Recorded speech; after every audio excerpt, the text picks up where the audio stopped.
Rasmus Paludan, pria 41 tahun disebut mempunyai izin untuk membakar salin Al-Quran di depan gedung. Tapi giliran itu terjadi Swedia, seolah-olah jadi warga negara Swedia kita hari ini. Seolah-olah pemerintah Indonesia lah pemerintah dari Swedia. Sangat bersuara dengan keras. Nah, itulah yang terjadi teman-teman ya.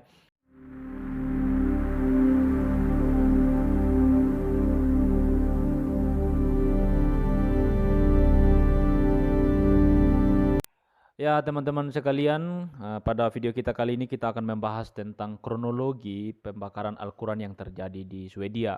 Berita ini sedang viral hari-hari ini karena termasuk Indonesia bersuara untuk mengutuk tindakan pembakaran Al-Quran tersebut.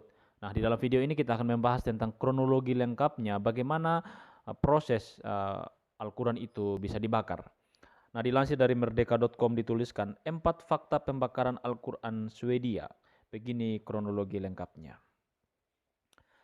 Pembakaran Al-Quran Swedia kembali dilakukan oleh seorang ekstremis sayap kanan Swedia Denmark. Kejadian itu terjadi di depan Kedutaan Besar Turki di Stockholm, Swedia pada Sabtu 21 Januari kemarin. Aksi pembakaran Al-Quran ini dilakukan ketika Swedia sedang berjuang meyakinkan Presiden Recep Tayyip Erdogan agar bisa mendapatkan izin bergabung dengan NATO. Rasmus Paludan, pria 41 tahun disebut mempunyai izin untuk membakar salin Al-Quran di depan gedung. Waduh, ini dia mendapatkan izin ya teman-teman ya. Menurut berita ini, menurut tulisan ini dia mendapatkan izin ya. Untuk membakar salin Al-Quran di depan gedung bertepatan dengan 2 demonstrasi terkait yang direncanakan untuk memprotes Turki. Paludan sendiri ialah pria keturunan Denmark Swedia yang mengatakan ingin menandai kebebasan berbicara usai digantungnya patung Presiden Turki Tayyip Erdogan di dekat balai kota Stockholm hingga memantik amarah Turki. Swedia juga mengutuk aksi ini. Keputusan guna mengizinkan pembakaran salin Al-Quran ini terjadi di tengah hubungan yang tegang antara Swedia dan Turki, usai keputusan terakhir terkait pengajuan Swedia masuk NATO. Lalu sebenarnya apa saja deretan fakta tentang pembakaran Al-Quran Swedia ini? Dirangkum dari beragam sumber, berikut adalah ulasan lengkapnya beserta kronologi. Nah, di sini kronologinya teman-teman ya. Kronologi pembakaran Al-Quran Swedia. Rasmus Paludan belum lama ini disebut memiliki izin untuk membakar salin Al-Quran di depan gedung kedutaan Turki di Stockholm. Keputusan untuk mengizinkan pembakaran salinan Al-Quran terjadi di tengah hubungan yang tegang antara Swedia dan Turki, usai keputusan terakhir terkait dengan pengajuan Swedia masuk ke NATO. Swedia dan Finlandia tengah berupaya masuk dalam anggota NATO sejak invasi Rusia ke Ukraina. Namun tawaran mereka harus disetujui oleh semua 30 negara anggota NATO. Sementara kedua negara Nordik masih mengandalkan suara dari Turki dan Hongaria yang telah dijanjikan Perdana Menteri Hongaria Viktor Orban di tahun 2023. Sebenarnya Finlandia dan Swedia resmi mengajukan permohonan izin bergabung dengan NATO pada Mei tahun lalu, mengabaikan non-blok militer selama beberapa dekade. Sebuah keputusan yang ternyata dipicu oleh aksi militer Rusia pada Ukraina. Namun, Turki yang merupakan anggota NATO selama lebih dari 70 tahun menyuarakan keberatan dan mengatakan kedua negara telah mentolerir serta mendukung kelompok teroris.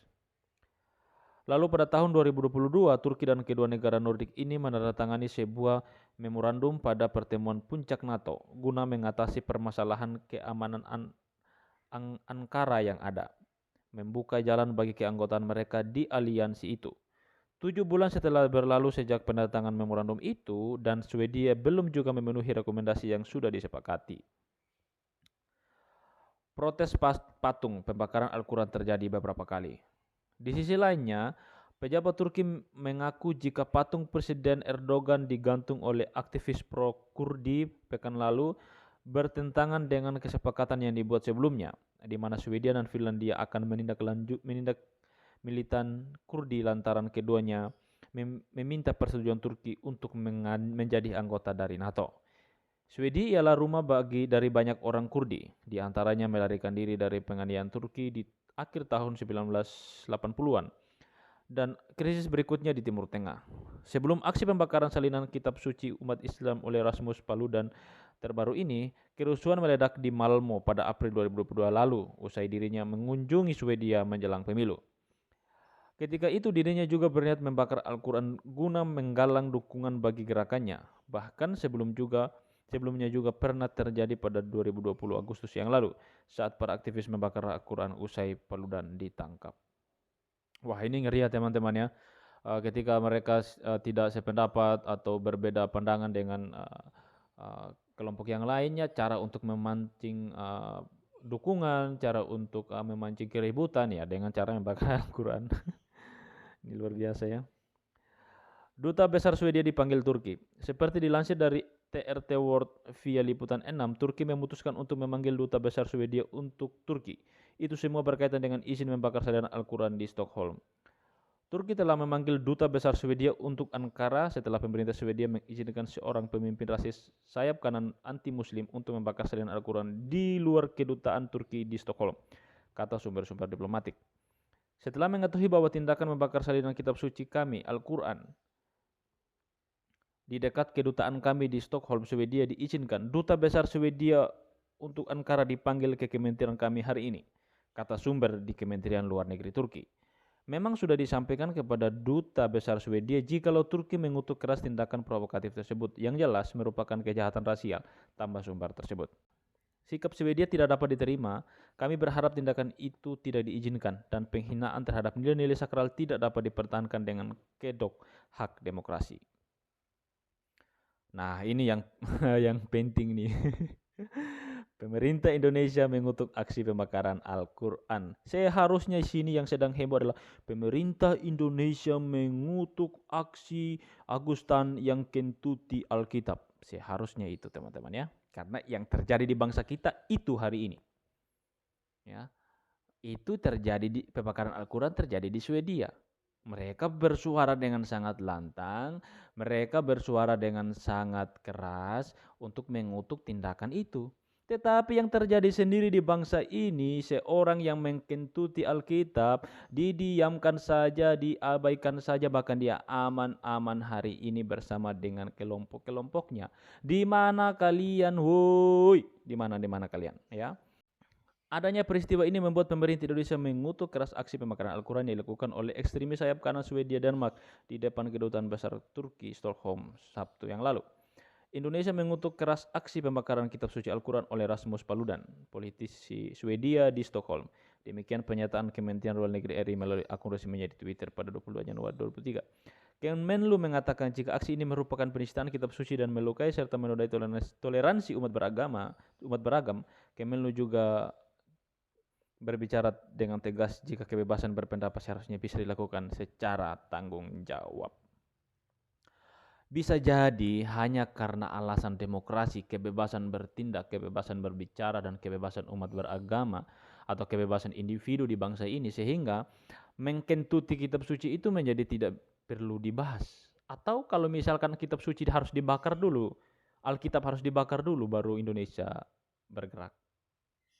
Persoalannya sekarang adalah Al-Quran memang dibakar dan Indonesia memang umat Islam terbesar. Tapi itu terjadi di luar negeri. Mereka betul-betul dengan suara keras mengurusi negara orang lain. Warga negara orang lain. Tapi negaranya sendiri sedang kacau berkaitan dengan intoleransi, diskriminasi. Diam-diam saja. Tidak ada yang bersuara dengan keras. Tidak ada yang mengutuk dengan keras. Tindakan seperti itu. Di mana kalian? Tapi giliran itu terjadi Swedia, seolah-olah jadi warga negara Swedia kita hari ini. Seolah-olah pemerintah Indonesia lah pemerintah dari Swedia. Sangat bersuara dengan keras. Nah, itulah yang terjadi teman-teman ya. Dan itulah kronologi terjadinya pembakaran Al-Quran yang terjadi di Swedia teman-teman. Apa pendapat teman-teman? Bagaimana pandangan teman-teman yang terjadi di Swedia itu dan menghubungkan dengan kentutnya Agustan terhadap Alkitab? Apa yang kalian tanggapi, apa yang kalian pikirkan dengan tindakan pemerintah yang sangat keras mengutuk tindakan di Swedia, sedangkan di Indonesia mereka diam saja. Demikian video kita teman-teman, sampai jumpa di video selanjutnya. Tuhan memberkati.